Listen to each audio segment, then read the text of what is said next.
Haji Eden Arifin, yang mana karya beliau hari ini kita bisa melihat di pecahan uang 10.000. Namun teman-teman, perjalanan seluk-beluk lika-liku seorang pelukis tersebut, Pak Haji Eden Arifin, itu ternyata banyak perjalanannya, nggak semudah yang kita kira ternyata, hingga uang itu bisa menjadi terabadikan hari ini di pecahan uang 10.000. Nanti kita dengar-dengaran langsung dengan putra beliau, Bang Tovan Arifin, yang akan nanti mewedar tentang perjalanan sang maestro tersebut.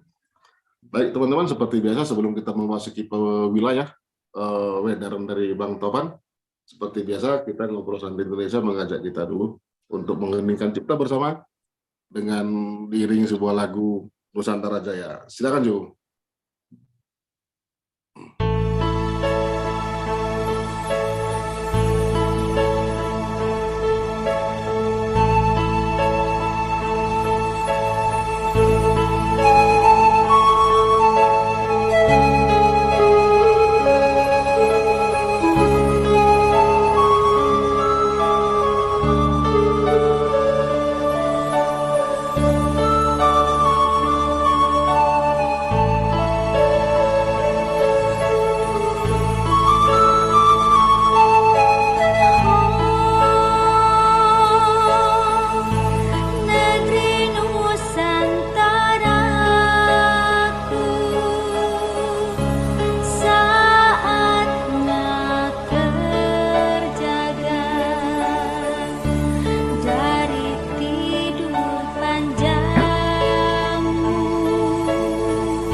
Halo Bang Topan. Halo Bang Dori. Assalamualaikum warahmatullahi wabarakatuh. Salam warahmatullahi wabarakatuh. Sehat ya Bang ya? Alhamdulillah sehat. Siap.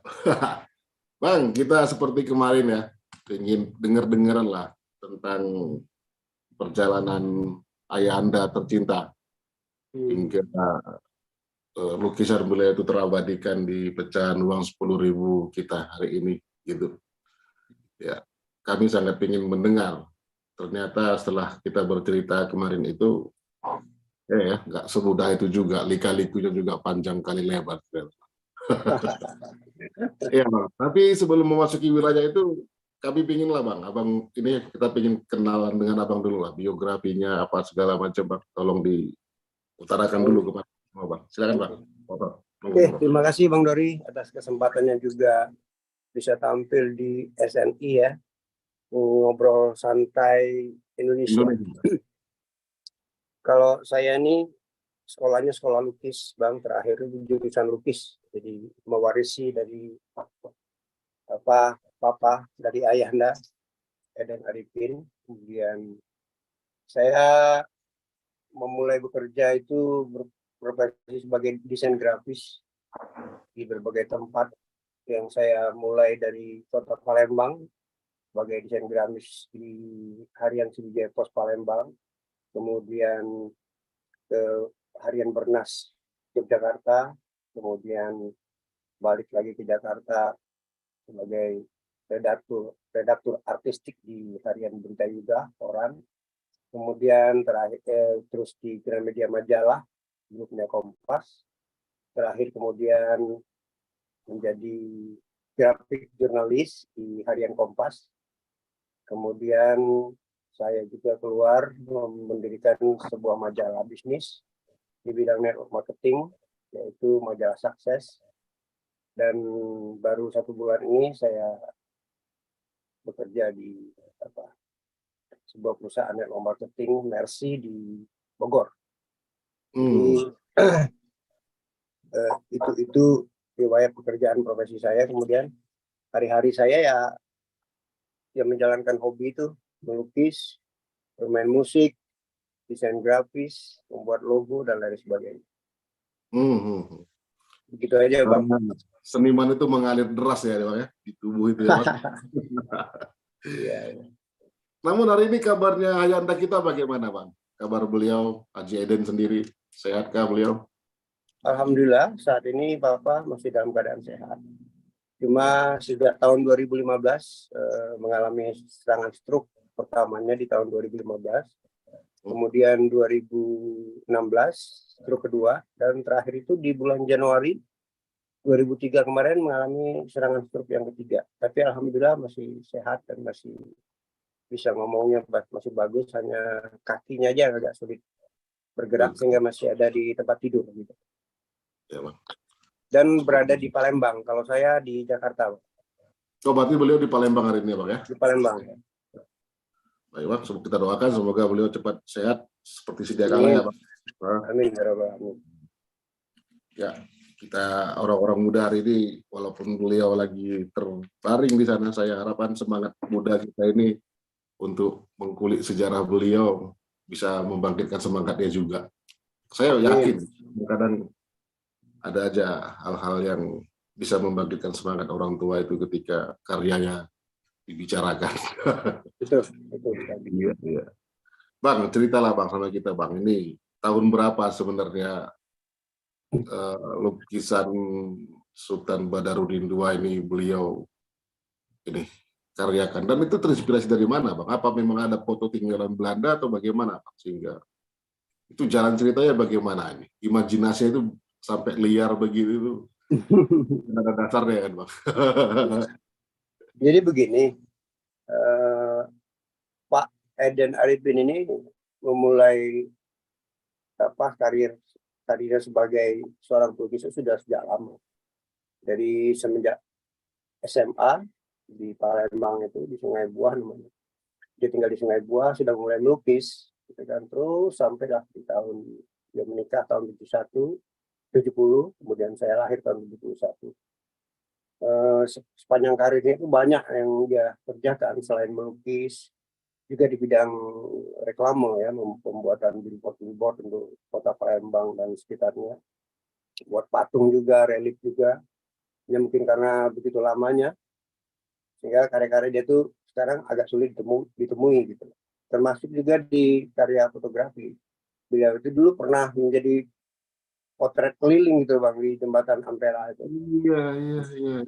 Jadi dengan foto kamera Mamiya itu ya foto keliling, jadi siapa yang mau foto di jembatan Ampera Iya, iya, iya. siapa. Nah terus namun eh, dia berkeliling karena temannya di Palembang, dia lahir di Palembang dan orang Palembang jadi tahu di mana sanggar-sanggar seni yang menerima jasa tentang lukisan. Beliau itu sebelum mendirikan sanggar violet di rumah itu ya berkeliling, diundang sana diundang sini untuk membantu menyelesaikan proyek-proyek relief, patung, lukisan, dan akhirnya sekitar tahun 78 itu baru menetap di rumah. Dan Papa itu juga pernah menjadi calon pegawai negeri di Departemen Agama di bidang penerangan. Jadi di sana juga beliau pernah melukis lebih dari 60 lukisan pahlawan-pahlawan Islam. Hanya saja pakai media kertas konte, ya, konte atau pensil yang besar itu, kemudian di atas kertas, dan masih ada karya-karyanya di koleksi dipajang di Masjid Agung Palembang. Oh. Nah dari sanalah kemudian dia banyak bertemu dengan kerabat-kerabat lamanya. Salah satunya itu Raden Muhammad Akib. Raden Muhammad Akib itu adalah salah satu bangsawan Palembang. Ya, dan juga sekaligus budayawan Palembang ya, budayawan Palembang. Nah pada saat itu di tahun 78-79 itu Palembang itu memang ditunggu oleh Presiden Soekarno, oleh istana. Mana pahlawan dari Sumatera Selatan ini, Palembang itu ada sejarahnya, ada kisahnya, ada faktanya, ada buktinya sebagai Sultan Mahmud Badarudin II itu, tapi belum ada sosoknya. Makanya pemerintah daerah waktu itu, pemerintah daerah tingkat 1 Provinsi Sumatera Selatan membentuklah panitia tim peneliti gambar itu. Setelah dicari gambar itu sampai ke Belanda, itu tidak ditemukan gambar ataupun sketsa ataupun lukisan tentang sosok si Badarudin ini. Nah, di tahun 79 itu salah seorang bangsawan Palembang, Raden Muhammad Akib itu tadi memesanlah lukisan terhadap Pak Eden, lukisan sosok Sultan Mahmud Badarudin. Nah, dengan pernak-pernik yang dia berikan. Nah, hasilnya semacam ini, Bang. Ini sosok pertama yang dibuat oleh Eden Arifin, koleksinya Raden Muhammad Akib, salah seorang bangsawan Palembang. Nah, kemudian dari gambar inilah yang milih, ini ukurannya kira-kira 120 kali 2 meter. Tinggi nih, Pak. Apa? Tinggi banget nih, besar iya, nih. lebih itu kalau diukur sama si Papa yang melukis itu lebih besar kan dia. Jadi 2 meteran itu kira-kira. Ini koleksinya Raden Muhammad Akib. Nah, Raden Muhammad Akib ini lah mengajukan ini gambar karya Eden ini untuk dijadikan sebagai gambar pahlawan nasional calon gambar pahlawan Sultan Mahmud Badarudin II di tahun 79-80 itu. Nah, hanya saja menemui jalan buntu karena lukisan yang ini selain sosoknya agak lebih tua, ya, umurnya itu tidak cocok kalau di sejarahnya Sultan Mahmud Badarudin II yang heroik itu saat terjadinya perang Loji Sungai Aur itu tidak cocok dengan sosok dia pada di lukisan ini. Makanya akhirnya panitia tim peneliti calon gambar pahlawan nasional itu membentuklah membuat sayembara sayembara lukisan Sultan Mahmud Badarudin. Namun sebelum membentuk panitia sayembara itu diundanglah Eden Arifin gitu, oleh Syed Wildan namanya, Sekretaris Wilayah Daerah 3 Bidang Kesra, Bapak siapa ya? Agak lupa juga saya. Kemudian diundang ke sana, ditanyalah sama Eden karena Kenapa Eden yang diundang? Karena Eden pernah membuat lukisan sosok ini. Kemudian diundang, kemudian diputuskan untuk diskusi itu memutuskan untuk membuat sayembara tertutup gitu. Dan Eden ditanyalah, ada nggak teman-teman kenalan teman-teman pelukis Palembang, ya namanya orang Palembang ya kenal semua lah Pak Eden sama pelukis Palembang itu.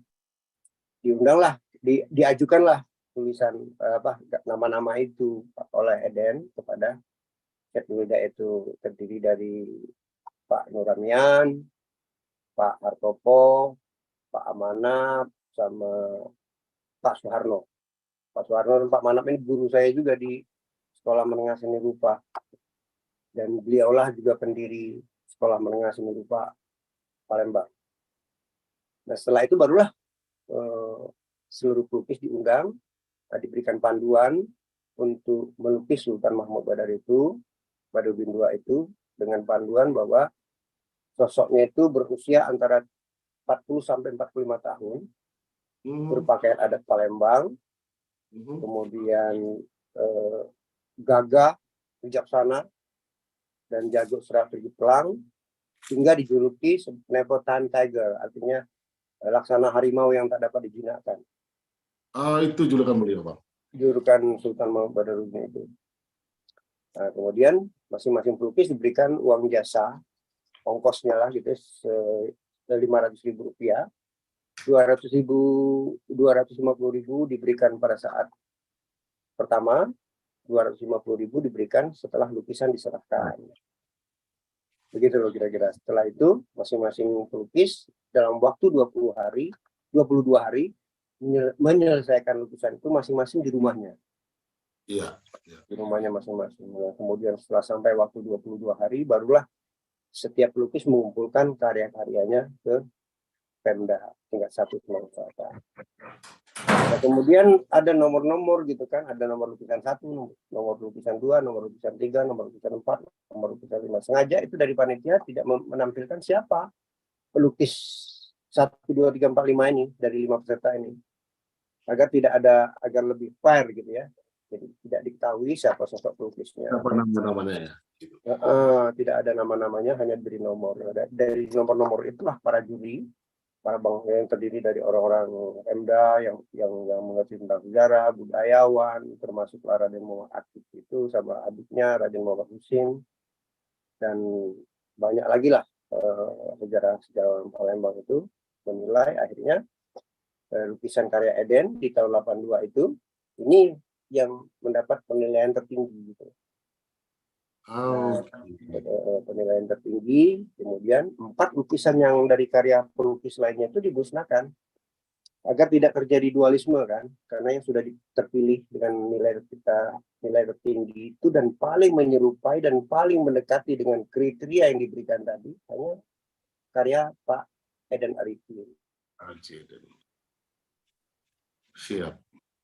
Nah, inilah yang dijadikan, keluarlah SK Gubernur untuk memilih dan memutuskan bahwa lukisan karya Eden Arifin yang nomor 3 ini menjadi gambar resmi calon, masih calon loh, calon pahlawan nasional. Masih calon, kan belum diresmikan oleh pemerintah pusat. Iya. Masih dari daerah itu ya. Masih calon gambar pahlawan nasional Sultan Mahmud Badarudin II dari Sumatera Selatan.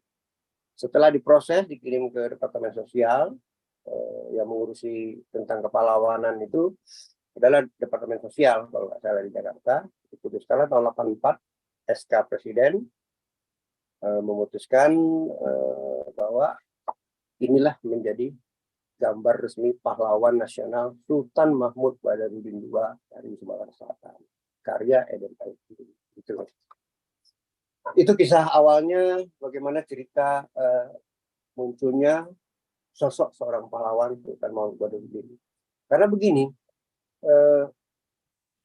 calon pahlawan kemerdekaan dari Palembang, dari Sumatera Selatan itu sudah sejak lama sejarahnya itu diakui, sudah ditunggu-tunggu. Hanya saja untuk menjadi sebagai persyaratan menjadi pahlawan nasional kemerdekaan itu harus ada sosoknya, harus ada gambarnya. Nah, itu yang tidak ditemukan selama ini. Nah, dengan melalui sayembara itu dan panitia peneliti calon gambar pahlawan nasional Sumatera Selatan, Sultan Mahmud Badarudin II itu muncullah karya Eden Arifin. Dan itu diakui dari buku yang diterbitkan oleh Pemda 31 Sumatera Selatan, ini cetakan kedua tahun 84. Jadi ada nama Eden di sini kan, ada nama-nama pelukis yang lain gitu. Sudah dibuktikan. Dan kami mempunyai data-data ini. Data lengkap lah Bang. Jadi itulah awal mulanya. Dari situ Eden dikenal lah sebagai pelukis Sultan Mahmud Badarudin. Jadi disebut Eden sebagai pencipta lukisan gambar atau lukisan pahlawan nasional Sultan Mahmud Badarudin II.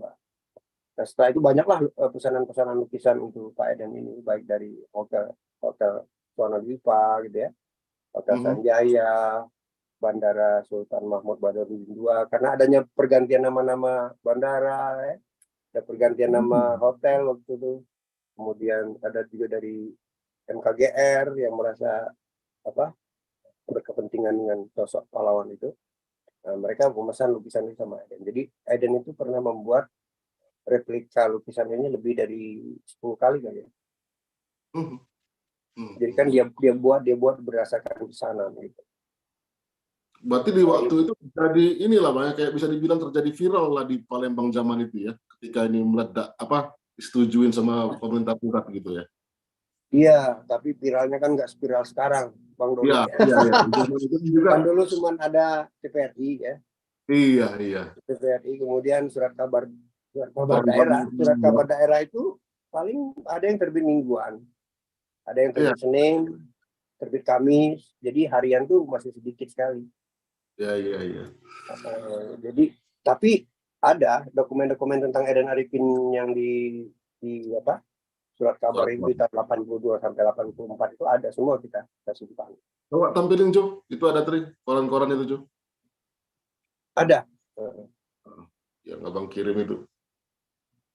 Begitu awal mulanya. Sudah itu kan kita nggak tahu lagi lah prosesnya, karena setelah itu tahun 8 munculnya SK dari Presiden Republik Indonesia Soeharto menetapkan gambar pahlawan nasional karya Eden ini menjadi gambar pahlawan nasional Sultan Mahmud Badarudin II dari Palembang. Itu ya sudah. Pak Eden juga merasa sudah selesai tugasnya gitu. Dia merasa terbeban kan, bagaimana menciptakan sosok seorang pahlawan yang harus dikagumi, yang karismatik, yang islami, yang memenuhi kriteria sebagai masyarakat Palembang itu kan. Iya. Terus adalah penghargaan, ada undangan penghargaan. Gitu ya Bang ya. Berarti ketika lukisan itu terpublish gitu, tidak ada ini ya, bantahan dari budayawan setempat ya, seperti tengkuluknya itu, bajunya itu misalnya gitu, kayak kerisnya itu Bang. Oh, tidak ada. Nggak ada ya Bang ya? Tidak ada. Jadi memang kenapa disebut dengan tadi itu disebut karya Eden itu sangat mendekati dengan penilaian tertinggi, betul-betul tertinggi. Jadi kalau pelukis lainnya itu mendapat angka 100, Edennya ribuan gitu. Karena semua kriteria yang dimaksudkan itu sudah dipunyai oleh Eden, karena Eden sudah berpengalaman untuk membuat lukisan pertama. Kemudian sebagai orang Palembang ya dia sangat kenal dengan aksesoris Palembang, termasuk budayawan Palembang, sangat dekat sekali, sehingga dengan mudah Eden mendapatkan informasi tentang aksesoris, tentang keris, badong, baju itu tekep dado, baju pramugari, tanja, gitu. Dan itu juga ada seorang pembimbing atau semacam mentor lah gitu ya. Itu mentornya itu adalah Raden Muhammad Husin gitu, yang juga anggota panitia peneliti pahlawan nasional itu. Gitu.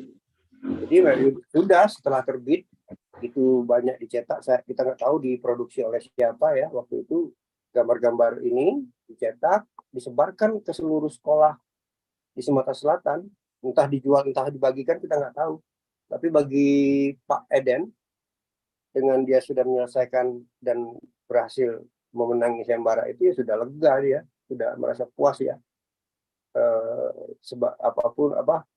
Dia pernah bilang saya Papa sebagai pelukis sudah merasa berguna gitu loh, bisa memberikan sumbangsi terhadap negara gitu. Ya, ya. Jadi tidak ada apa sangkutan lagi mau itu diperbanyak, mau diproduksi macam apa gitu loh. Begitu Bang Doni. Bang, coba kita masuk pelan-pelan, Bang. Ini tahun berapa tuh, Bang, uang karya beliau ini jadi diabadikan pada pecahan uang 10.000 kita, Bang? Gitu, Bang. Tapi Nah, sebentar, sebelum ke sana, Bang, secara detailing yang dia ada di pecahan uang 10.000 itu udah sangat ini ya, perfect ya, Bang ya, sempurna dengan karya beliau ya. sebetulnya kalau pengakuan Pak Eden sendiri, ketika melihat gambar uang ini di TV, di TVRI sama di koran, waktu itu kan disebarin di koran dengan jargon dilihat, diraba, dan diterawang gitu ya. Iya, betul, Pak betul. Eden tuh kurang serak gitu, karena di gambar lukisan ini, yang edisi baik yang edisi 2005 maupun edisi yang tahun 2010, gambarnya kurang tepat gitu loh. Agak miring, agak mengot kalau bahasa Palembang itu apa ya. Kurang pas dengan apa yang diciptakan Pak Eden itu. Jadi dia agak sedikit kesal lah kira-kira gitu kan. Gitu. Jadi memang tidak semudah men-tracing ini, menjiplak gambar Pak Eden ini ke uang ini memang nggak mudah, dan memang sebagai desainer uang juga mungkin mengalami kesulitan ketika mengubahnya menjadi apa bitmap semacam ini gitu dengan arsiran garis ya. Gitu. Kalau kecuali kalau foto ditaruh di sebuah cetakan itu lebih mudah. Kalau ini kan istilahnya apa ya, desain uang grafir apa ya. Memang terjadi kesulitan. Jadi agak sedikit kurang pas kalau menurut si pelukisnya Pak Eden gitu. Iya. Begitu, Bang. Namun ketika uang ini kan ada ini kan, Pak Haji Eden mengerti itu ya, ketika hasil karya beliau ini dicetak ke uang kita ini gitu. Itu yang justru membuat beliau Papa itu menjadi agak emosi ya. Jadi ketika tahun 2004 itu kita mendengar akan ada terbit uang pecahan 10.000 baru dari Bank Indonesia bergambar Sultan Mahmud Badarudin. Kita tuh Pak Eden nggak tahu sama sekali. Tiba-tiba aja kan, tiba-tiba kita lihat iklannya ada akan penerbitan itu. Kan ada iklannya itu Bang di koran-koran. Iya. Dia bersamaan dengan uang 10.000, uang 20.000 dan uang 50.000 rupiah waktu itu. Ada 3 emisi Uang yang uang. dikeluarkan itu ya, Bang. Iya, itu di tahun 2005. Namun promosinya di tahun 2004 sudah berlangsung. Lalu bagaimana reaksi beliau, Bang? Setelah marah-marah itu bagaimana aja melakukan hukum Ya lah segala bingung macam. kan, bingungnya itu kok saya itu tidak dikasih tahu gitu. Kemudian sebelumnya juga ada pembuatan patung di Taman Mini Indonesia, patung Sultan Mahmud Badarudin itu sudah dibuat gitu, tapi sudah jadi ada di Taman Mini, tapi bentuknya bukan yang ini. Pakaiannya tuh masih memakai pakaian yang ini. Kenapa pakaian ini tidak pas? Karena kan Palembang Darussalam itu kental dengan Islamnya, keislamannya. Sehingga tidak gambar ketika lukisan ini diajukan tidak disetujui atau tidak disepakati karena baju Sultan Mahmud Badarudin yang pertama ini kan masih ala-ala Eropa, ala-ala Portugis gitu. Bukan kebaya panjang. Nah, sementara kalau yang dibuat Eden yang tahun 82 ini sudah kebaya panjang, pengaruh-pengaruh Arab gitu loh, Bang. Iya, ya Sultan gitulah. Jadi pengaruh Arab gitu. Jadi karena nuansa Islamnya kental. Kalau ini kan masih nuansa ini Eropa Ada gitu. Eropa ya. Bukan Melayu. Nah, kalau ini nah yang dijadiin patung itu yang semacam ini yang di Taman Mini Indonesia itu. Nah, itu Pak Eden juga tidak tahu. Terus juga ada pembuatan filmnya gitu kan. Film layar lebar juga Eden tidak diberitahu. Tapi ya sudahlah kata Pak Eden kan. Cuman bagi Pak Eden itu kalau dia dikasih tahu ya, mungkin dia akan bisa koreksi yang mana yang tepat, yang kurang tepat atau yang karena ya, apa yang baik ekspresi wajah, pakaiannya, ataupun aksesoris lainnya itu. Nah, itu tidak dilibatkan sama sekali. Dan puncak kemarahannya itu ya, karena dia merasa tersinggung sebagai seniman, di tahun 2005 itu ketika dicetak di uang kertas 10.000 ini. Nah, ini. Dan disinilah awal 2005 ini kita somasi Bank Indonesia ini. Somasi, cuman ya apa ya, tidak mendapat tanggapan yang positif ya dari Bank Indonesia maupun Peruri. Dan kita juga agak terlambat mengurus hak ciptanya itu dari Departemen Hak Haki ya. Itu kita baru dapat di bulan September 2005. Surat hakinya tuh. Tapi boleh dapat hak Jadi, cipta berarti, Bang? kenapa? Berarti boleh dapat hak cipta berarti, dapat royalti juga berarti kalau gitu. Nah, itu yang harus kita luruskan kan. Jadi Pak Eden itu sudah mengurus hakinya, hak atas kekayaan intelektual properti itu di Departemen Hukum dan HAM. Nah, itu juga yang menjadi landasan kita untuk informasi BI. Gitu. Kita tuntutlah, akhirnya kita kalah menuntut Bank Indonesia, kita kalah. Kemudian malah Eden dituntut balik sama pemerintah Provinsi Sumatera Selatan, dan Eden juga kalah. Ketika kalah itu Eden coba untuk kasasi di Mahkamah Agung, kasasinya ditolak oleh Mahkamah Agung. Oh. Hancurlah hatinya Pak Eden. Gitu. Berarti di uang 10.000 kita itu nggak tahu siapa pelukisnya juga ya, Bang ya? Kalau gitu ya, kan berarti nggak diabadikan juga, toh? Kalau desainer uang dari Peruri itu kita tahu lah siapa kan, orang-orang dari Peruri, karyawan Peruri gitu. Iya.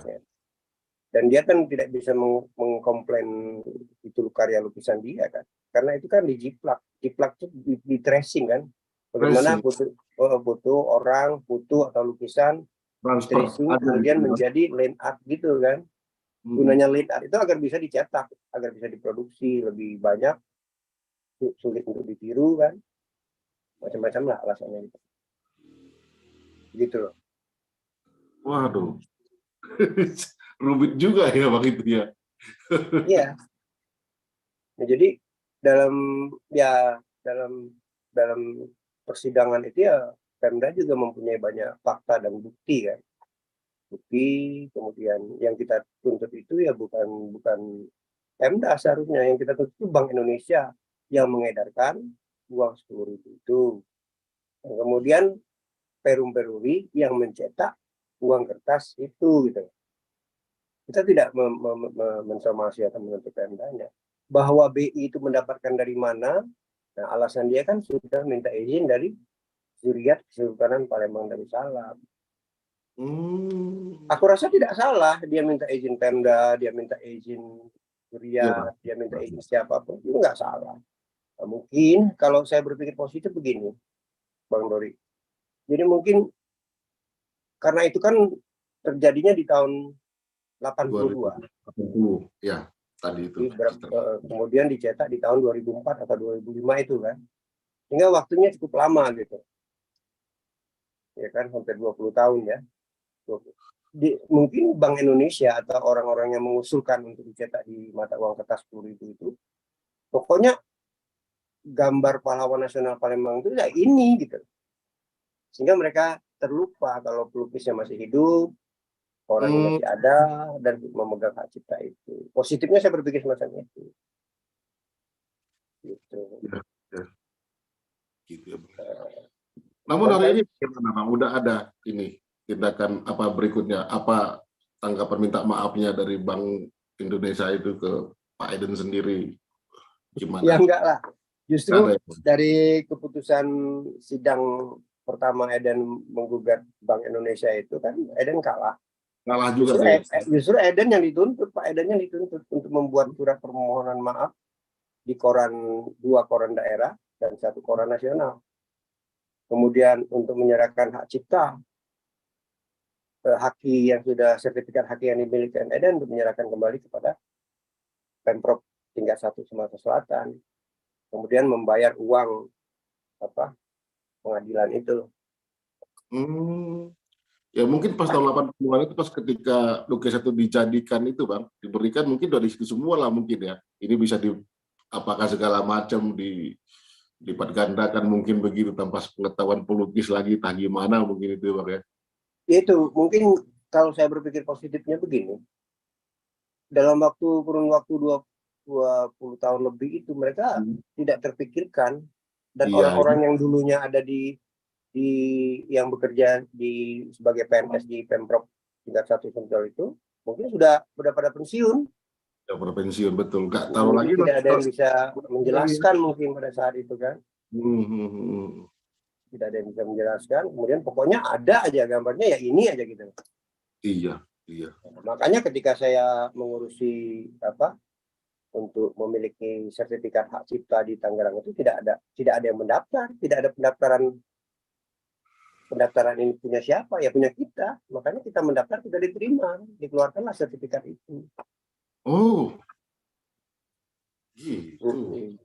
Ya, karena fakta-fakta yang kita ajukan, foto-foto dan untuk persyaratan mendapatkan sertifikat itu kan harus ada data, karya, tahun pembuatan, bukti, itu kan harus disertakan semua, baru kita bisa mendapatkan sertifikat itu. Tidak mudah. Nah, akhirnya dalam keputusan sidang pertama itu ya dibatalkan. Iyalah. Dibatalkan. Jadi ya secara nggak langsung Eden itu dikeroyok gitu loh, sama Bank Indonesia, sama Perum Beruri, sama Pemprov Sumsel, sama Haki. Gitu.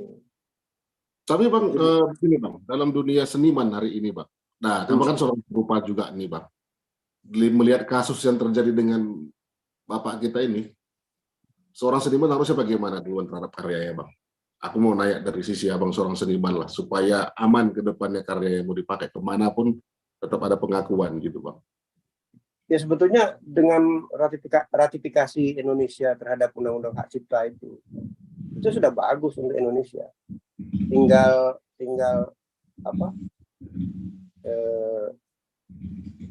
praktiknya aja yang perlu diperbaiki kan. Bagaimana kita menghargai karya orang lain gitu. Kalaupun hak cipta, hak ekonomi atau hak cipta yang dimiliki oleh si pemegang hak cipta itu nggak masalah. Siapa yang punya duit, siapa yang ngurusin, dia yang memegang hak cipta. Namun kan untuk karya cipta seni rupa itu kan melekat sama pelukisnya, sama pembuatnya. Baik itu seniman tari, baik itu seniman lukis, seniman grafis, itu kan melekat langsung kepada si pembuat, pencipta. Tidak bisa dihilangkan.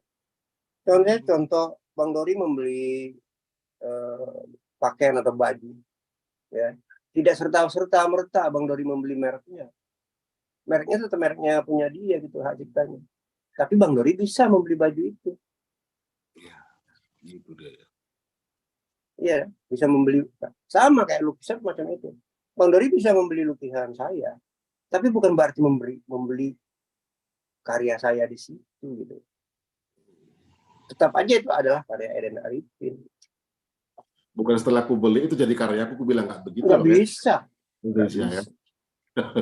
Jadi butuh kejujuran. Nah itu juga hal yang perlu, pengakuan itu yang harus kita, yang membuat orang memilih itu kan karena ada hal lain gitu loh.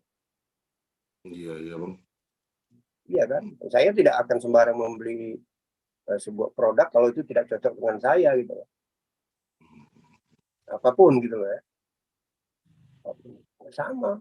Tapi saya mengakui bahwa ini adalah rokok Jarum, produksinya PT Jarum Kudu semuanya kan. Kita akui. Iya dong. Ya. Kita bangga dengan menggunakan merek itu gitu. Atau menambah rasa percaya diri, atau menambah gengsi, atau apapun lah gitu kan. Nah, tapi ketika meniadakan karya orang lain itu, kita nggak tahu itu gimana tuh ceritanya gitu.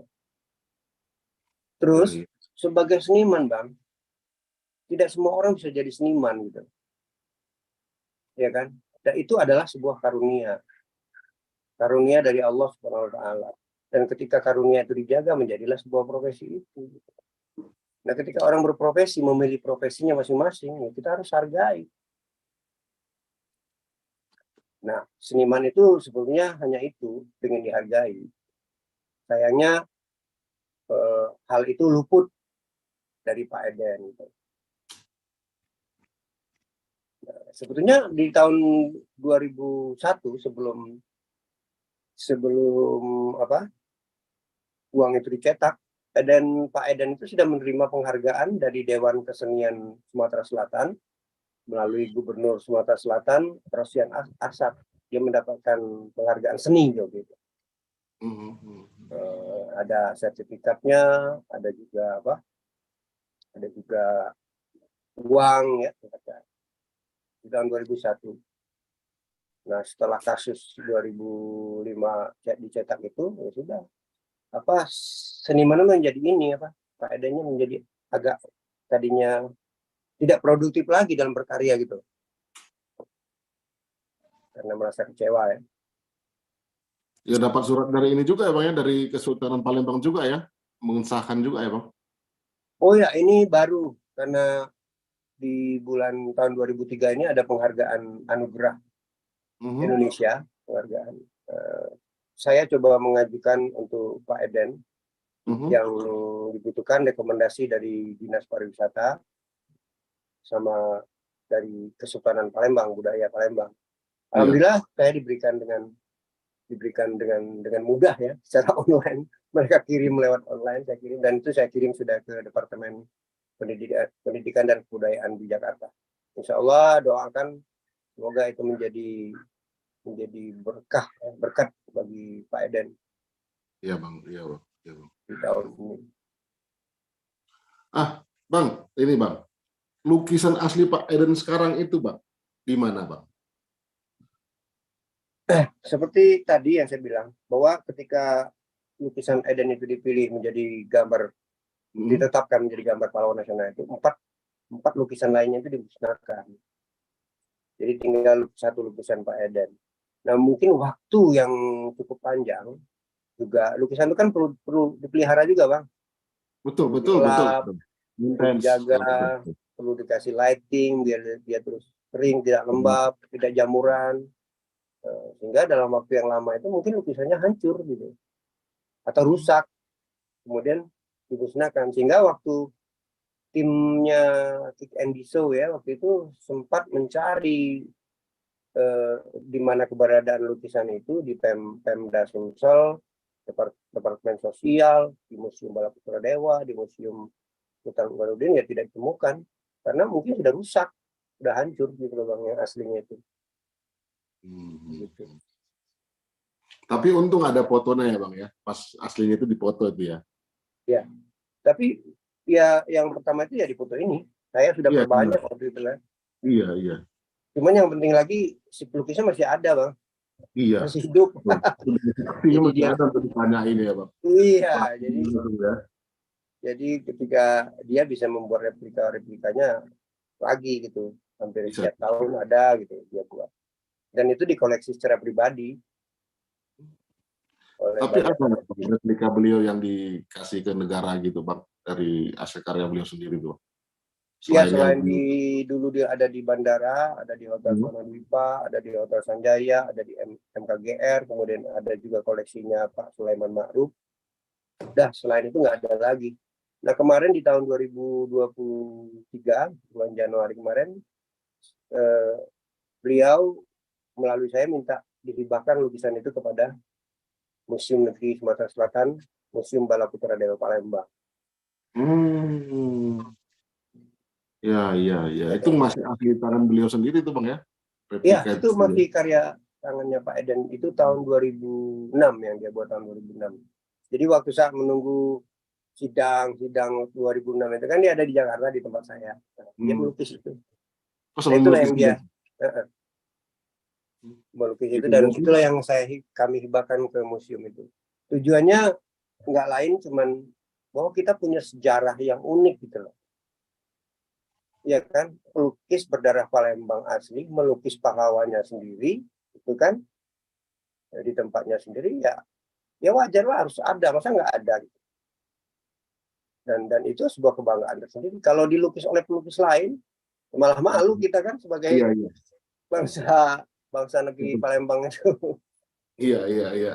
Itu kebanggaan. Jadi dasarnya itu juga saya hibahkan itu ke museum agar edukasi itu tersampaikan dengan masyarakat secara lebih luas. Karena kalau bertanya di luar daripada museum itu jadi simpang siur nanti kan. Ada yang ya seperti cerita lah, abang yang cerita versinya abang, ada orang lain yang cerita versinya dia. Ya, gitu. Nanti saya pun bercerita, nanti versinya saya juga nanti kan. Jadi kalau kita serahkan dan hibahkan ke museum itu, jadi jelas gitu. Ada fakta data yang segala macam lah itu ya bang ya, bisa masih dinikmati, dilihat terus sampai kapan lah nanti itu kan gitu ya bang. Jadi sejarah lah yang otentik kan gitu. Nah itu juga selain itu saya juga ingin menepis bahwa tuntutan Eden ke Bank Indonesia itu seolah-olah kami itu hanya menginginkan uang gitu ya, pembayaran atas royalti itu. Ya enggak lah. Kita tuh mungkin kalau BI datang ke tempat Pak Eden pada tahun itu, kemudian cuma membawa roti tongguan, ya kan? Mungkin selesai urusannya, nggak ada urusan apa-apa. Nah kenapa kemudian ada somasi? Itu kan bukan Eden yang mengatur, itu kan undang-undangnya sendiri yang menentukan akhirnya menuntut itu. Karena setiap warga negara Indonesia mempunyai hak yang sama di mata hukum. Iya kan? Ya, itu tertulis hak yang sama di mata hukum, kemudian mempunyai hak ekonomi, ya kan? Hak intelektual, ya kan? Nah, itu yang ditulis dalam Undang-Undang Hak Cipta tahun 2002 itu. Kalaupun muncul ada angka tuntutan Eden sebesar 125 miliar kepada BI itu bukan karang-karangan kami ataupun Pak Eden, itu kan undang-undang yang menentukan. Dan melalui pengacaranya Pak Eden, Pak Suyit Margono SH itu yang memang ahli di bidang haki gitu. Jadi bukan kehendak kami. Ya memang ada landasan hukumnya lah bang, kan kayak gitu ya kan. Iya, makanya semua warga negara, semua profesi di negeri Indonesia ini mempunyai hak hukum yang sama di mata hukum. Nah, bahwa faktanya Pak Eden itu kalah, dituntut juga kalah, kasasi juga tidak dikabulkan, itu kan fakta. Nah, itu sudah diterima sama Pak Eden bahwa dia sudah kalah, ya sudah gitu. Sudah. Bahwa ceritanya yang sebenarnya semacam ini, iya. Dan itu membuat saya bangga juga dengan pernyataan Pak Eden waktu di acara Hit and Show ya. Waktu itu Andi Noyan nanya, terus langkah hukum Pak Eden selanjutnya apa nih? Setelah kalah, setelah tidak dikabulkan kasasinya. Pak Eden jawab begini, ya bagaimana lagi? Kami sudah berusaha katanya kan. Ternyata keadilan di muka bumi ini sulit untuk kita dapatkan, dia bilang gitu kan. Jadi bagaimana Pak Eden selanjutnya? Ya sudah, saya serahkan kepada yang maha kuasa katanya. Pak Edennya. Jadi dia serahkan kepada Tuhan aja agar mendapatkan keadilan yang seadil-adilnya. Ya. Jadi Pak Eden sendiri merasa lebih lega gitu loh. Ya. Beliau punya hati yang luas juga ya bang ya, punya hati yang wise ya. Alhamdulillah ya. Alhamdulillah. Dan sampai sekarang ini kan tetap terpakai, tetap disebut namanya. Penghargaan itu dari tahun 2005 sampai 2023 kemarin tidak pernah putus bang. Pemberitaan tentang Eden, Pak Eden sebagai pencipta lukisan gambar pahlawan itu tidak pernah putus. Karena memang dia, siapa yang mau mengakui lagi? Iya ya. Ya kan? Ya, kalau ada put media nggak mungkin juga media sembarang angkat media apa ya bang ya, fakta-fakta yang nggak benar, nggak mungkin juga. Kan, ya. Kredibilitas sama seperti kita malam ini, kita ngobrol santai semacam ini juga, kredibilitas bagi Bang Dori ketika mendapatkan informasi yang salah gitu. Iya benar bang. Ya. Cuma ini apa ya? kenapa kita ngangkat ini juga biar apa namanya ada pelajaran penting di sini kan Bang, bagi teman-teman pelaku seniman atau pekarya-pekarya itu ya supaya lebih aware juga gitu kan Bang dalam kasus Haji Eden ini gitu. Dan Ya, satu lagi kita sebagai pemuda-pemuda daerah gitu ya punya kemampuan seniman atau melukis gitu. Ya selamatkan dulu lah pahlawan-pahlawan dari daerah kita itu penting juga sebenarnya di sini Pak. iya. Entah Kalau ke kapan depan kita itu kan membagikan ya kan. kalau saya lihat kalau 10 tahun terakhir ini sudah cukup baik dari berbagai instansi penyelenggara penyelenggara logo ataupun kepanitiaan dalam pembuatan sebuah acara, mereka sudah memahami tentang hak cipta itu. Jadi kalau ada lomba ataupun sayembara itu, mereka sudah menandatangani dari awal bahwa karya ini jadi milik panitia, kan? Jadi dia Iya, tidak hak lagi untuk membuat itu. Kemudian mereka dibayarkan dengan uang hadiahnya, buat itu. Lebih jelas lah. Gitu. lebih jelas ya Bang ya. Begitu juga para entrepreneur yang bergerak di bidang jasa desain grafis atau visual sejak awal sudah menandatangani kontrak itu biasanya ya, baik pembuatan film, pembuatan lukisan, pembuatan logo dan banyak lagi ya, mereka dari awal sudah siap biasanya. Iya. Ya udah ada ini ya aturan-aturan yang udah ini lah ya Pak ya, udah diikutin gitu ya. Nanti di depannya nggak lagi menggugat gitu loh umpamanya. Iyalah, capek lah. Ugat-ugat itu capek sekali di persidangan itu. Capek sekali. Bukan sekedar capek di fisik ya. Ada biayanya juga, ada mondar-mandirnya juga. Dan mesti harus ke Jakarta kan Bang, Palembang Jakarta juga nggak dekat kan Bang. Oh iya, itu ada berapa puluh kali kan? Bolak-balik Jakarta Palembang. Iya, bukan sekali sidang langsung selesai kan, diputuskan kan nggak gitu. Sudah kita tuntut kalah, kita dituntut juga, kan harus sidang lagi. Balik lagi ke Jakarta lagi ya. Jadi capek. Saya sarankan ya teman-teman ya, untuk jauhilah hal-hal yang macam itu. Jangan sampai lah. Lebih baik dari awal kita kritis terhadap karya kita. Kita mau dibeli seluruhnya sama hak ciptanya atau cuma karyanya yang dibeli, itu lebih baik dari awal. Betul. Iya kan? Iya betul Bang. Tapi alhamdulillah lebih clear sekarang ya. Justru sekarang udah lebih clear ini ya Pak ya untuk peraturan-peraturan seperti itu. Aku rasa sekarang sangat clear ya, sangat clear lah. Banyak baik di dalam negeri kita sendiri maupun keluar ya dari pihak luar. Banyak perubahan. Ketika dia membeli itu sudah semuanya lengkap gitu dan jelas. Gitu. Paket lengkap lah itu ya Bang. Tapi ya tetap harus waspada juga seniman kita kan. Iya. Para pelaku seni harus kritisi juga dari awal. Jangan sampai dia yang capek berkarya, dia membuat karya dinikmati oleh orang lain, tapi dia tidak mendapatkan apa-apa. Gitu. Iya. Lalu Bang, Abang pribadi Bang, tak tanya dikit Bang, semangat apa nih yang Abang usung dari seorang Ayanda Haji Eden nih Bang? Semangat apa yang Abang usung dari beliau nih? Apa Abang terus melanjutkan ini melukis dengan semangat beliau dan memiliki hati yang besar seperti beliau juga kah tentunya Bang? Amin. Jadi yang penting di seniman itu adalah sebuah ketulusan.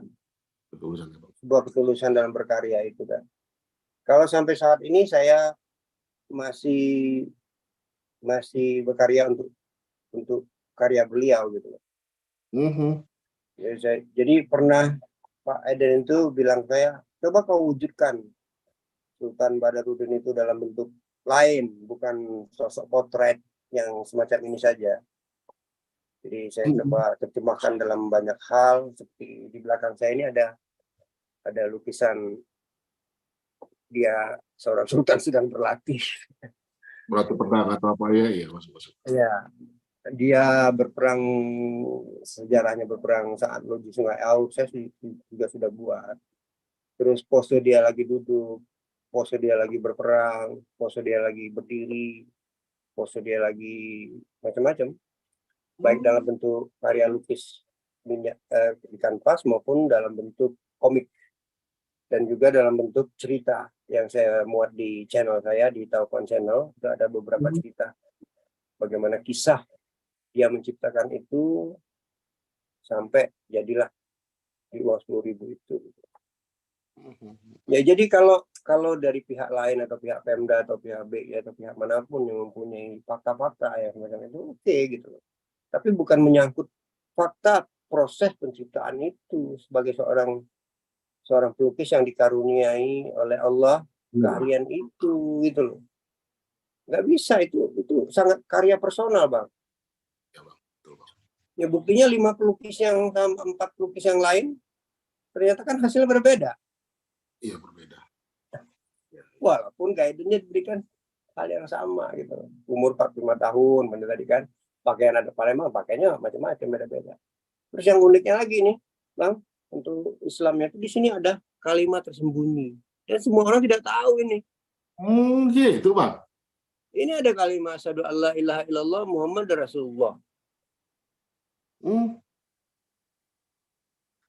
Iya. Bukan sekedar ornamental saja, jadi ada juga tidak ada Pak. Iya nih di sini di kalimat syahadat yang dibentuk ornamen. Kalimat tersembunyi itu kan merupakan simbol Islam sekali kan, Islami di Kesultanan Palembang Darussalam itu, dan sebuah mengumpas semangat berjuang gitu kan. Iya, betul. Itu jadi kalaupun banyak pelukis-pelukis yang coba melukis Sultan Mubarak ini tidak akan tersampaikan dengan baik gitu. Abang lihat, saya sudah cek semua di berbagai channel, di berbagai termasuk Google itu saya cari, ya tidak bisa. Termasuk kemarin ada juga dari ini AI, artificial intelligence. Bisa dia menyimpulkan bahwa Sultan Borosnya macam ini, tapi kan secara detail tidak dapat seperti yang disajikan oleh Pak Eden ini, tidak sampai gitu, walaupun artificial intelligence yang katanya canggih. Nah, itu sebagai salah satu bukti karya personal tadi. Iya, sebenarnya gimana kita menghargai bukti karya personal tadi, kita sekaligus juga mensyukuri anugerah Tuhan tadi juga sebenarnya itu ya, Pak. Oh iya. Dan mensyukuri itu bukan sekedar kita yang menerima karunia saja. Gitu. Yang lain juga. Kita mensyukuri karunia kita. Kita mengasah, melatih. Itu kan kita harusnya juga apa yang kita asah itu bermanfaat bagi orang lain gitu loh. Nah, kemudian dari pihak luar juga harus mengakui dong karunia yang diberikan kepada orang lain. Iya. Karena yang karunia yang kita punya mungkin berbeda. Berbeda dengan yang lain. Nah, berbeda. Ketika ada orang yang tidak menghargai karunia orang lain itu, ya sama dengan tidak menghargai ciptaan Tuhan dong. Menghargai yang di atas juga lah ya kan. Iyalah. Yang pencipta itu sendiri benar. Betul, secara otomatis kan tidak menghargai Tuhan itu yang menciptakan, yang Maha Pencipta itu. Iya, dan udah jadi dapat new perspektif ini, Pak. Benar. Jadi sekaligus itu ya kita menghormati anugerah Tuhan itu juga itu sebenarnya. Oh iya. Iya. Itu kan memang sudah sunatullah dari Tuhan itu terhadap kehidupan ini. Pak. Iya, betul. Ya, betul. Begitu mudah bagi Tuhan untuk menyamaratakan makhluk di muka 8 miliar di muka bumi ini. Bisa makan, bisa ngelukis semua. Bagi Tuhan gampang. Mudah aja. Mudah. Makanya dibedakan lah kita. Bang dari keahlian di bidang lain, saya di bidang lain, Pak Eden di bidang lain. Itu saling menghargai dan saling berkolaborasi hingga untuk memajukan bangsa dan negara ini. Iya. Itu saling menghargai. Jadi saling menghargai itu kan macam-macam bentuknya, Bang. Iyalah, kayak tadi misalnya ya itu tadi kita persilakan harga kembali ke cita adalah salah satu contohnya kan, Pak. Iya. Macam-macam, ya betul. Itu dasarnya. Makanya seniman itu selalu dituntut untuk jujur dalam berkata, jujur dalam berkarya. Ya karena itu tentu akan menjadi cerminan juga ke depan harinya kan. Yang dinikmati orang banyak juga. Dan orang banyak juga tentu akan apa ya, jujur juga untuk membelinya atau menghargai karya itu. Semua jadi terjalin kejujuran satu dengan yang lainnya. Oh iya, nggak bisa dikarang-karang atau diciptakan semacam itu, nggak bisa. Dan banyak loh Bang pelukis di Indonesia ini, banyak ribuan, yang hebat-hebat banyak, yang sengsara juga banyak, yang sukses juga ada. Iya, iya. Luar biasa itu. Luar biasa. Bang, ada apa dengan sebenarnya sosok Sultan Badarudin II ini, Bang? Sementara kan ada satu, ada yang 3, 4 dan seterusnya itu. Kenapa yang 2 ini sangat identik ini? Di peperangan yang bagaimana beliau ini enggak? Oh iya. Beliau lah menjadi pahlawan nasional dari Palembang ini, Bang. Iya, dulu ada kakeknya. Kakeknya itu mendapatkan gelar Sultan Mahmud Badarudin I. Kemudian punya anak namanya Sultan Bahaudin. Mereka juga semuanya berjuang. Nah, terakhir adalah anaknya Bahaudin ini, cucunya Sultan Mahmud Badarudin I itu adalah Sultan Mahmud Badarudin II ini. Itu Raden Hasan yang bergelar Sultan Badarudin II. Kenapa yang diangkat menjadi sosok pahlawan nasional dari Sulawesi Selatan? Karena perjuangan-perjuangan gigih dia mengusir kolonialis itu, dialah yang sangat gigih. Beberapa kali perang, terutama pada saat perang di Loji Sungai Aur itu kan. Jadi sosok ini juga sebetulnya mengambil dari sosok dia ketika berperang di Loji Sungai Aur itu. Makanya muncullah kriteria umur 40 sampai 45 tahun itu, karena diperkirakan di tahun itu sosok Sultan ini berumur 40 atau 45 tahun itu gitu loh. Makanya susah ini. Namun kalau soal sejarahnya tentang Sultan itu, Sultan Badarudin itu secara lengkap, saya nggak kompeten, Bang. Ya betul, Bang. Saya tadi salah. Ya, siap. Kan? Ya semua punya wilayah masing-masing gitu kan, Bang. Wilayah masing-masing. Saya bukan sejarawan, tapi secara garis besar saya tahu ceritanya gitu. Ya, tapi secara lengkap saya nggak kompeten untuk bercerita itu, karena kita masih banyak budaya-budaya Palembang. Masih banyak yang care dan peduli, termasuk Bang Adil kemarin itu yang di bulan. Iya, itu kan orang yang peduli juga terhadap Palembang. Itu yang kita harus hargai. Beliau juga membahas itu tentang Sultan Badarudin lewat perang Benteng. Iya, perang Benteng itu. Perang Menteng kalau Palembang itu. Menteng. Iya, Benteng atau Menteng sama. Bang, kita coba open mic ya Bang ya untuk teman-teman biar berinteraksi ya. Kebetulan tadi Pak Sultan tak lihat ada di dalam ini. Oh, silakan. Beliau juga untuk berbicara lah biar makin. Halo Pak Sultan. Throwback History. Ya, channel beliau itu Throwback History. Pak Sultan, halo. Biar wong sama-sama wong kita galau ini berinteraksi, bisa nanti menjadi satu kesatuan yang utuh itu. Jangan ya. Pak Sultan, halo Pak Sultan. Oh, Pak Sultan nggak dengar.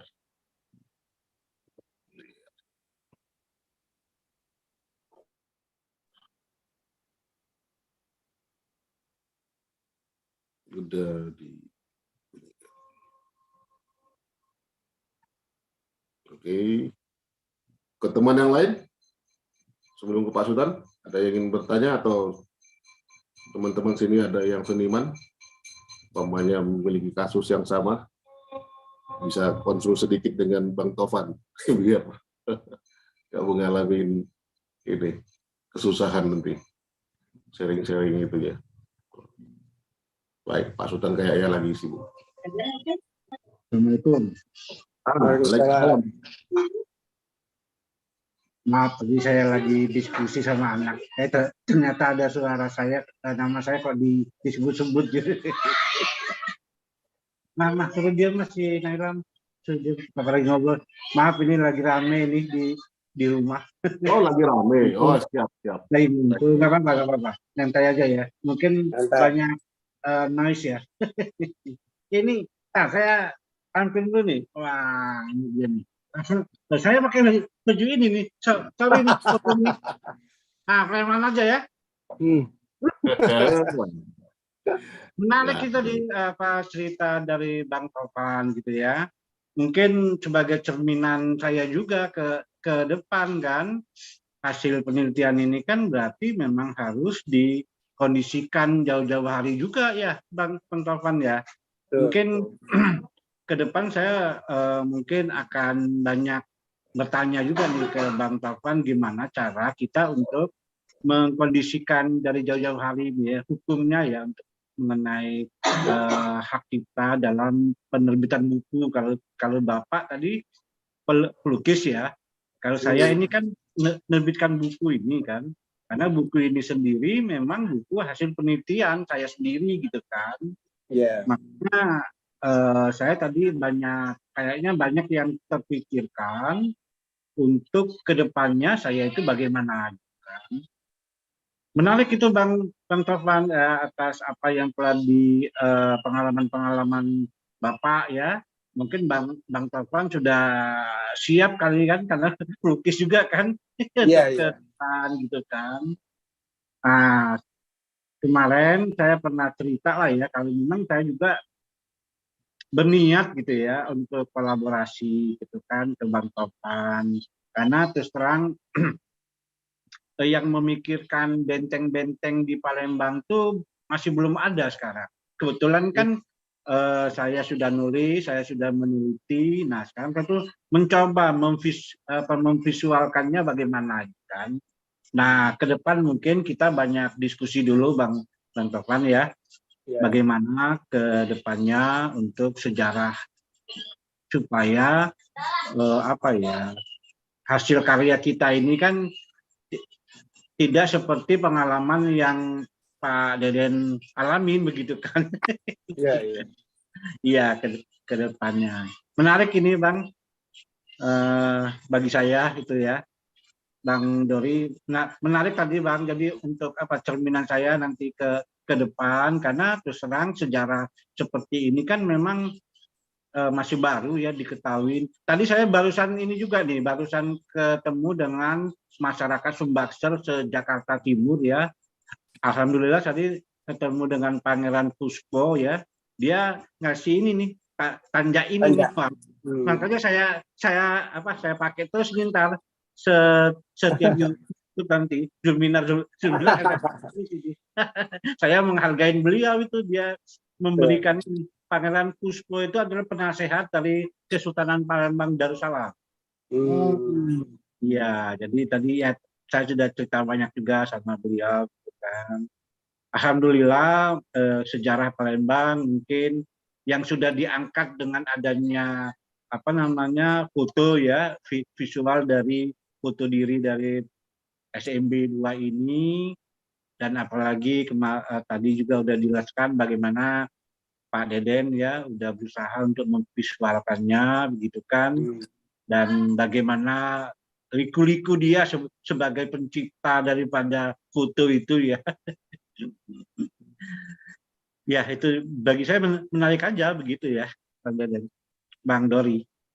Ya, gimana Pak? Nanti tentang itu kan kalau nggak saya silap, SMB kan sangat dekat dengan Perang Benteng ya. Wilayah-wilayah perjuangannya kan di sekitaran situ juga ya Pak Sultan. Demikian, Betul. Jadi SMB itu memang masanya pada saat itu memang banyak bangsa-bangsa dari Eropa yang akan masuk gitu kan. Seperti saya bilang ceritaan minggu lalu ya, di Perang Benteng itu kan ada lima fase Perang Benteng yang saya udah jelasin ya. Yang pertama itu memang masanya VOC kan, itu kejadiannya di kerajaan Palembang masih, namanya masih kerajaan Palembang. Nah kebetulan ya kenapa SMB jadi banyak dikenal, karena 4 kali pertempuran yang lainnya ini ya memang betul-betul masa Sultan Mahmud Badarudin tadi gitu kan. Makanya dia benar-benar dikenang gitu kan, terutama ya masa perang Menteng gitu loh ya. Tadi juga disebutin pembakaran loji di Kandang Laur tadi ya, apa namanya tadi? Sungai Aun. Sungai Aur itu kan penyerangan loji Belanda ya. Ya itu juga atas sebetulnya dalam tanda kutip itu atas permintaan Inggris juga sebetulnya, karena itu memang masa Inggris mau masuk ke Palembang karena Inggris itu berniat mau menguasai Bangka Belitung, karena Bangka Belitung pada saat itu tuh punya sudah diteliti punya kandungan timah yang besar, tambang timah yang paling besar gitu kan. Makanya karena waktu itu Bangka Belitung masuk dalam kekuasaan Kesultanan Palembang Darussalam, makanya dia membuat intrik-intrik kan, intrik-intrik dengan adiknya Sultan Mahmud Badarudin gitu kan. Akhirnya dengan intrik sedikit begitu, ya dia bisa mendapatkan tanda tangan adiknya Sultan Mahmud Badarudin untuk apa? Menguasai Bangka Belitung. Bangka Belitung. Iya, pintar dia kan. Makanya inilah cerita-cerita seperti ini, Bang Dori ya, memang jarang sekali terpublis di Palembang itu. Nah, dari 5 cerita perang benteng yang saya tulis, hanya 1 perang yang memang dikenal orang. Itu namanya perang Menteng tadi, yang perang ketiga. Itu perang Menteng itu, ya itu perang pada masa perwakilan Belanda itu namanya Herman William Muntinghe tulisannya. Iya, jadi orang Palembang susah ngomong Muntinghe, jadi menteng-menteng aja ceritanya. Itu Bang Dori. Jadi kenapa Sultan Mahmud Badarudin Pangeran Ratu Raden Hasan ini sangat terkenal ya? Karena memang dari 5 perang benteng itu, 4 perang benteng itu yang di masa beliau ini. Gitu. Itu kesimpulannya. Itu Bang Dori yang bisa saya sampaikan dulu lah ya. Baik. Wah, jadi menarik nanti ini tulisan bukunya Pak Sultan ini, karena dilengkapi udah ada langsung visualisasinya dari Bang Tovan kan. Sebenarnya gini, dari 13 benteng itu kan 11 benteng yang belum ada visualnya. Makanya tadi saya kemarin sudah ngomong sama Dindo Tovan ini untuk bagaimana kita memvisualisasikannya benteng-benteng ini gitu loh, yang 11 itu berdasarkan hasil penelitian saya gitu kan. Karena saya tidak punya kemampuan melukis. Dindo Tovan itu yang paling hebat kan. Nah, ini kolaborasi ini nanti Dindo kita ke depan bisa kita lakukan. Gitu Bang Dori. Kalau dari saya dulu Bang. Luar biasa. Iya. Oke Bang Dori, saya tanggapi ya. Monggo Bang, silakan Bang Tovan. Ya Pak Kakanda Adil ya. Sekali lagi sukseslah atas penerbitan buku-bukunya itu. Tapi di sini saya kasih gambaran bagaimana menyelamatkan karya tulisnya Bang Adil ini. Jadi salah satunya itu memang kita memilih penerbitan besar itu memang banyak keuntungannya Bang. Penerbit besar seperti Gramedia segala macam itu, karena secara lengkap mereka mempunyai perlindungan hukum itu kan. Jika ini akan diterbitkan di luar negeri atau dialih bahasakan ke bahasa yang lain gitu kan, nah itu dipegang oleh perusahaan-perusahaan. Tapi kalau kita menerbitkan sendiri misalnya atau diterbitkan oleh penerbit kecil, kita sulit untuk sana. Tapi yang penting sekali adalah ketika buku ini sudah diterbitkan, segeralah untuk mendaftarkan hakinya ke Departemen Hukum dan HAM bagi Bang Adil tadi. Artinya termasuk judul, karya penelitian di situ, termasuklah jadi sebuah karya buku itu. Sehingga kalau ada yang akan meniru atau menjiplak buku ini, ya Bang Adil sudah mempunyai dasar kekuatan hukumnya. Paling semacam itu. Dapat didaftarkan aja, Bang. Siap. Nanti mungkin kita bisa ngomong lebih lanjut ya. Bang. Iya. Kalau soal isinya atau covernya atau tambahan-tambahan berikutnya pada penerbitan selanjutnya cetakan 1 itu bisa berubah-ubah Bang. Cover yang pertama, edisi pertama ini, cover kedua kita ganti gambar benteng, cover ketiga kita ganti, tidak apa-apa. atau ada penambahan, nggak apa-apa yang jelas, tapi karya itu sudah didaftarkan terlebih dahulu. Kalau hubungannya dengan ISBN itu apa? Kan saya sudah daftar tuh di Perpusnas. Ya, ISBN itu kan siapapun punya karya bisa dapat gitu.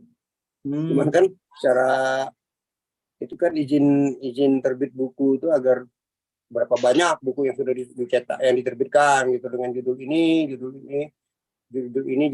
gitu aja sebetulnya. Secara perlindungannya enggak gitu. Kalau perlindungan hukumnya ya kita harus daftarkan ke haki itu. Ini kan karya buku ini, karya intelektual. Jadi SBN itu izin menerbitkan buku itu. Nah, buku itu diterbitkan kan harus melalui editor. Editor itu gunanya untuk bagaimana menyusun alur cerita itu agar menjadi runut, agar si pembaca menjadi jelas. Kemudian editor itu juga bisa merunut visualnya, urutan visualnya. Terus juga editor visualnya juga berfungsi bagaimana foto yang menjadi foto utama atau gambar utama, gambar kedua, gambar ketiga, dan selanjutnya. Jadi fungsinya editor itu semacam itu. Nah, terkadang saya banyak melihat orang-orang menerbitkan buku lebih kepada emosionalnya dirinya sendiri, sehingga hal-hal itu termasuk psikologi pembaca, termasuk psikologi ketika buku itu dipajang, ketika macam-macam lah yang lainnya itu terabaikan. Termasuk hal dalam pemasarannya. Buku ini baiknya dipasarkan di mana, segmentasinya di mana. Nah, itu kan perlu dipikirkan juga, Bang. Agar kalau kita cetak bukunya bagus, tapi yang baca sedikit ya percuma juga gitu. Akhirnya apa yang kita ingin sampaikan itu tidak tersampaikan dengan baik, dengan sempurna, dengan lebih banyak orang yang mengetahui. Nah, jadi mungkin kalau saya berpikir secara ekonomis, mungkin bukunya dibuat beberapa seri dengan jumlah halaman yang tidak terlalu banyak, dengan harga yang lebih murah, sehingga orang bisa banyak lebih membelinya ketimbang buku itu tebal-tebal, harganya mahal, orang yang beli sedikit, edukasi yang ingin kita sampaikan tidak tersampaikan. Jadi kalau dia lebih tipis, lebih banyak, kan harganya lebih murah, orang akan beli banyak. Itu kan teori marketingnya begitu. Jadi banyak hal yang memang perlu dipikirkan terhadap sebuah produk itu.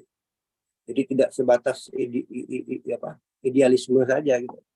Idealismenya saya salut, cakep untuk mengangkat itu. Tadi. Tapi di balik idealis itu juga ada strategi marketing juga lah ya, harus ada. Ya. Makanya saya bilang tadi kita butuh partner ya untuk kolaborasi isi maupun dalam hal pemilihan penerbit. Penerbit besar gitu. Ya mungkin kadang-kadang kan banyak juga yang tidak memilih penerbit besar karena royaltinya terlalu kecil gitu. Tapi ujungnya bukunya nggak laku atau sedikit gitu. Kalau saya sih berpikir mendingan memilih penerbit besar, walaupun bukunya kecil, waktunya panjang, kemungkinannya lebih besar lagi, bisa diterbitkan di luar negeri, oleh penerbit luar negeri lain, bisa kerjasama dengan pihak lain gitu. Iya, kalau menerbitkan sendiri gitu. Ya mereka ada begini, Bang Indo, Bang Dori.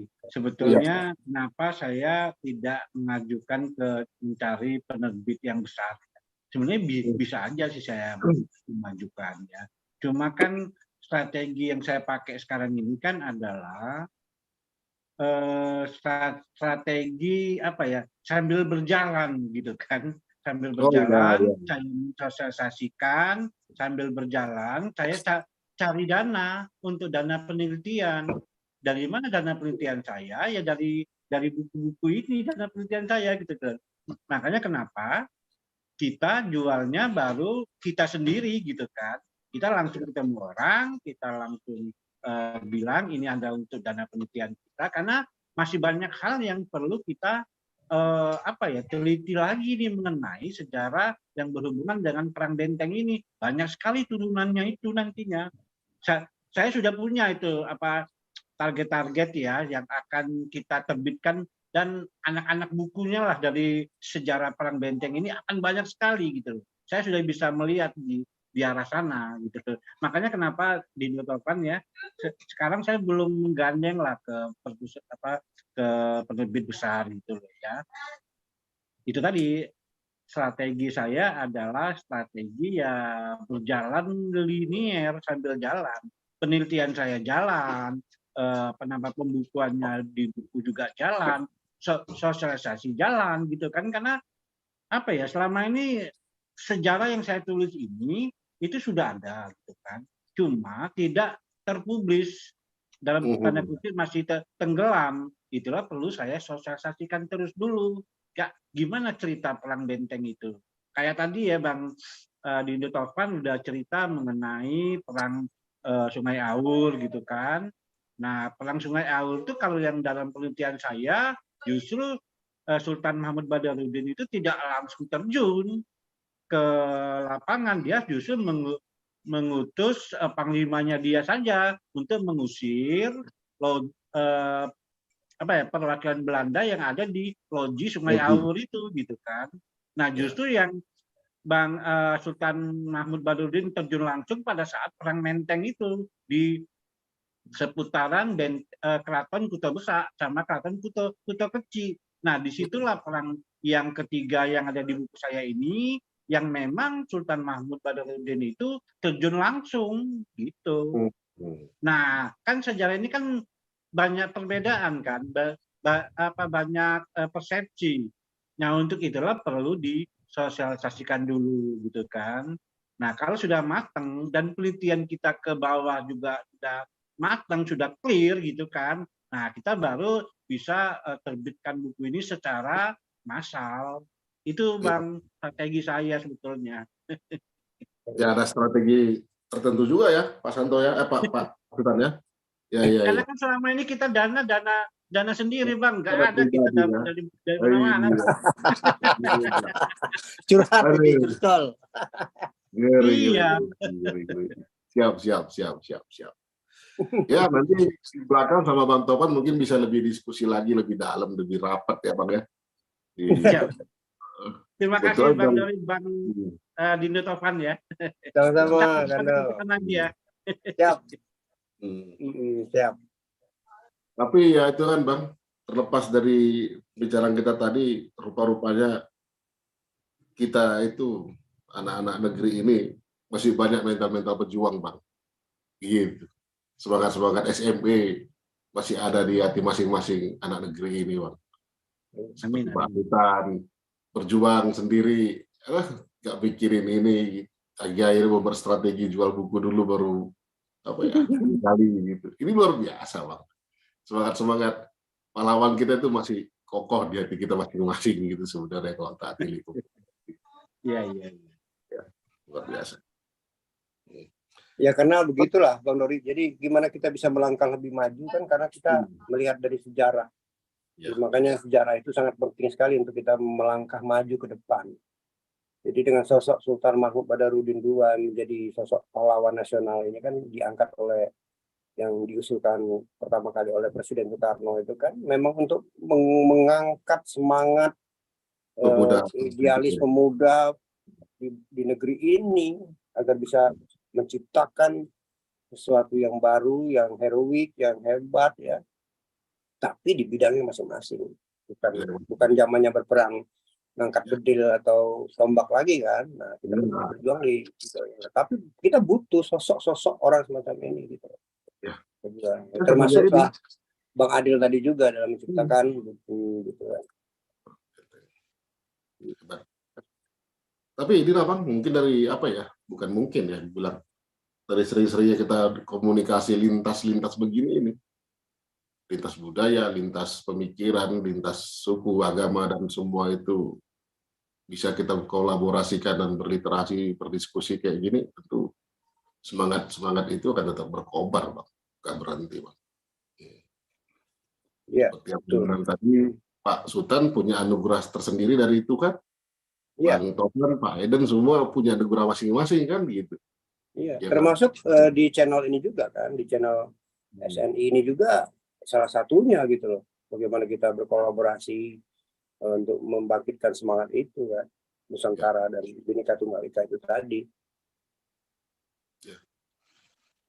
Untuk Bang ini sendiri, Bang Topan sendiri, apa nih Bang, sebelum kita tutup pertemuan kita malam ini, pesan-pesan terakhir untuk kita ini, closing statement ya, biar semangat beliau-beliau dari Pak Haji Eden sendiri tetap, dan semangat Abang juga bisa terus ada di kita yang muda-muda hari ini gitu Bang. Dan nggak yang muda-muda juga lah, semua lah gitu.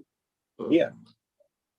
Oke, terima kasih Bang Dori. Jadi seperti yang disampaikan oleh Bang Adil tadi, bahwa dia berjuang dengan strateginya sendiri agar penelitiannya jalan secara linear, itu kan merupakan sebuah contoh gitu loh. Bagaimana anak bangsa, anak negeri ini terus berkarya. Nah, disinilah pentingnya peran pihak lain, pihak pemerintah untuk ikut cawe-cawe dalam anak negeri ini berkarya gitu. Jadi bukan sekedar UKM membuat makanan, minuman segala macam, hal-hal yang macam ini penting untuk karya tulis, karya seni rupa, karya lukis. Jadi memang peran pemerintah itu masih belum banyak berpihak ya pada para seniman ataupun para pembuat karya di negeri ini gitu. Nah, dan ini yang perlu apa ya, menjadi perhatian penting, karena ya menjadi garda terdepan dalam membawa bendera Indonesia ini di kancah nasional maupun internasional kan, sama seperti para atlet olahraga gitu kan. Begitu Indonesia menang kan semuanya terasa menang semua kita kan. Indonesia menang bola kaki di Asian Games. Nah, begitulah di bidang-bidang yang lain juga gitu. Mudah-mudahan saja pemerintah akan lebih aware ya terhadap hal-hal ini yang terjadi di negeri ini, agar bangsa ini cepat menjadi bangsa yang maju, ya kan? Itu saja mungkin dari saya, Bang Dori. Ya Bang, terima kasih Bang untuk edarannya malam hari ini. Ada banyak masukan yang didapatkan dari Bang Topan, dari semangatnya Pak Haji Eden, orang tua dari Ayanda kita sendiri. Seiring dengan doa Bang, semoga beliau cepat sembuh dan selalu senantiasa berbahagia gitu ya Bang ya. Dan demikian juga dengan Abang, jangan juga lelah untuk berkarya Bang. Ya. Gitu. Demikian juga dengan Pak Sultan. Kalau memang ini ya hebatnya nanti kita ini kalau bisa saling berkolaborasi itu luar biasa ini. Seperti biasa Bang, nanti dia ada Pak Santo nanti ini, apa namanya, bagian Pak Santo ini akan mengirim Santo Water ke Abang nih. Nah, Pak Santo mana nih? Pak Santo, halo. Iya, Pak Santo lagi berbenah ini. Jadi tadi lagi acara ini persiapan perpindahan. Tapi nggak apa-apa, nanti aku bicara dengan Pak Santo di belakang, Bang. Siap. Bang, terima kasih banyak, Bang. Ini ya, Bang. Minta alamatnya, Bang. Pak Sultan. Baik. Siap, lagi nyetir, Bang. Kita bicarakan. Wah, sesama orang di Jakarta ya, inilah saling bertemu aja, jangan dikirim ya. Makan PMP Palembang di sahabat kita itu dulu lah pula ya kan. Iya. Ya, baik. Sekali lagi terima kasih banyak Bang. Kalau ada kadang boleh kita menumpang mandi. Kalau ada umur yang panjang boleh kita ketemu lagi di wedaran yang lebih menggugah pikiran, hati dan perasaan dan jiwa kebangsaan, kepatriotisme kita terhadap negara kita ini. Bang, terima kasih Bang. Amin. Sama-sama. Baik, teman-teman, sebelum kita memasuki wilayah ngobrol santai yang tidak direkam, tidak di live, kita tutup dulu pertemuan malam hari ini dengan sebuah lagu Padamu Negeri. Silakan Jo.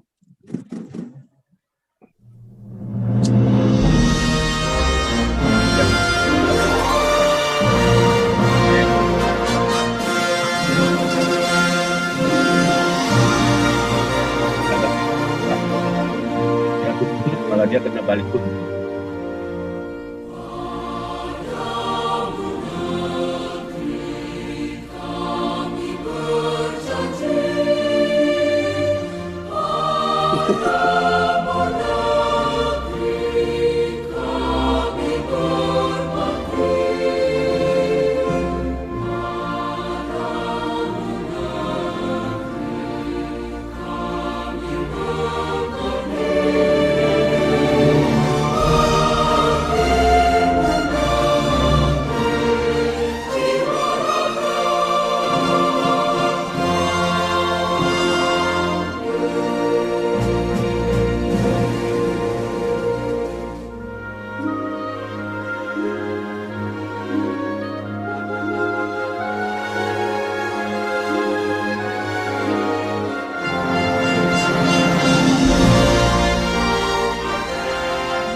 Iya.